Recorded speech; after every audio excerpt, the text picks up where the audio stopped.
क्या कर रहे हैं। कंचन जुड़ती हुई। कंचन हाय, गुड मॉर्निंग। कौन कौन से स्टॉक्स रडार पे? Good morning. तो आज बैंकिंग सेक्टर रडार पे है। सबसे पहले एक्सिस बैंक और साथ ही साथ आईसीआईसीआई। सबसे पहले बात कर लेते हैं एक्सिस बैंक की। जेफरीज ने बाय की कॉल दी है और लक्ष्य कर दिया है 1500 रुपए का। कंपनी का कहना है कि Q1 में जो क्रेडिट कॉस्ट है वो हमें नॉर्मल होती हुई दिखाई दे सकती है। साथ ही साथ अनसिक्योर्ड लोन पे कंजर्वेटिव प्रोविजनिंग पॉलिसी होने के बावजूद हो सकता है कि एनआईएम्स में हमें एक सुधार आता हुआ दिखाई दे। डिपॉजिट ग्रोथ जो है वो स्लो है, लेकिन बैंक फंडिंग कॉस्ट को बेहतर तरीके से मैनेज कर रहा है, जिसमें एनआईएम में हमें एक इंटैक्ट देखने को मिल सकता है।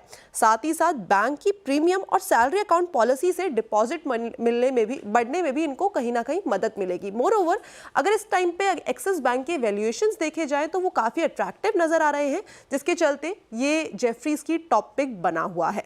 इसके अलावा बात करते हैं सीएलएसए की। आईसीआईसीआई बैंक पे यहाँ पे आउट परफॉर्म की कॉल दी है और लक्ष्य कर दिया है 1500 रुपए का। डिपॉजिट में कोई भी बदलाव आने की उम्मीद नहीं है। रेट कट से हो सकता है कि हमें एक टेम्पररी इंपैक्ट देखने को मिले, लेकिन एनआईएम्स जल्दी से वापस स्टेबल होते हुए हमें दिखाई दे सकते हैं। याद रखिएगा कि इस time bank cost to income levels के लिए कोई भी गाइडेंस नहीं दे रहा है, क्योंकि इस टाइम पे जो बैंक का फोकस है वो कंप्लीटली प्रॉफिटेबल ग्रोथ पर है।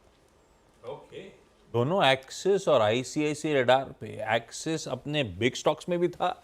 एक्सिस इवन कविता जी का आज का टॉप कॉल भी था। बढ़िया है बैंक रडार पे। एक चीज रह गई मुनाफे की तैयारी कंप्लीट करने से पहले, प्राइमरी मार्केट्स का एक्शन, क्योंकि आज भी एक आईपीओ खुलने जा रहा है। पीएन गाडगिल ज्वेलर्स आज से लेकर थर्सडे तक खुलेगा। 456 से 480 रुपए का प्राइस बैंड, 1100 करोड़ रुपए मोबिलाइज करने की योजना। सारी डिटेल स्क्रीन पर है। अपने को तो ये जानना है कि पैसा लगाना है कि नहीं। आस्था जुड़ चुकी है पुणे से, इन्हीं के इलाके की कंपनी है, रीजनल प्लेयर है वैसे इस इलाके की। आस्था जाते हो क्या पीएन गाडगिल आप?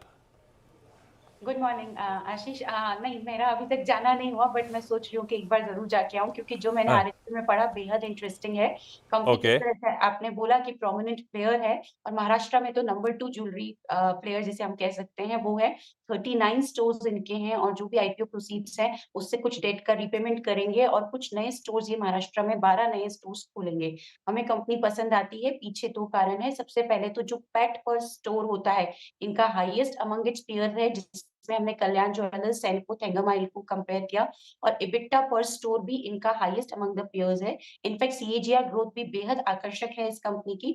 तो मुझे लगता है कि 42 के पीई जो मल्टीपल पे ये इश्यू लेके आ रहे हैं, ये ठीक ठाक मेरे को वैल्यूएशन लगता है, और इसीलिए हम सब्सक्राइब की रेटिंग भी दे रहे हैं। लिस्टिंग इनके लिए भी लगाना चाहिए और लॉन्ग टर्म के लिए भी लगाना चाहिए। और एक और एडिशन मैं करना चाहूंगी, 4 आईपीओ खुल रहे हैं, तो उसमें एक रैंकिंग जरूर देना चाहूंगी आशीष। सबसे पहले बजाज हाउसिंग फाइनेंस में लगाइए, और सेकंड नंबर पे रखना हो तो पीएन गाडगिल को रखा जा सकता है। बढ़िया। तो भैया पैसा कम है तो बजाज हाउसिंग पे तो पहला बिड है थोड़ा ज्यादा तो दूसरा प्रेफर्ड है पीएन गाडगिल। वैसे सही है, इसके पीयर्स से कंपेयर करें तो उन्होंने टेबल पे कुछ छोड़ा ऐसा दिखता जरूर है।